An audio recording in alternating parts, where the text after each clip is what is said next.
Hi friends, అందరు ఎలా ఉన్నారు? మేమైతే బాగున్నాం. మేము ఈరోజు మాడపడుచు వాళ్ళు సత్యనారాయణ నోముకున్నారు. మేము కూడా వెళ్ళాము. మా ఛానల్ని సబ్స్క్రైబ్ చేయండి, షేర్ చేయండి, కామెంట్ చేయండి.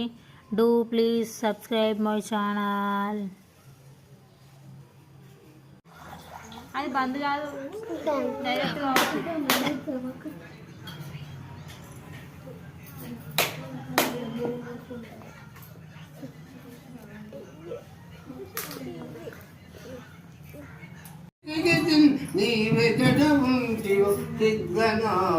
రాధిక మన్మోహన నీరాజనం దీనావనం సాధకాచిత భావన సంసారవాణిది సోచన రాధిక మన్మోహన నీరాజనం దీనావనం.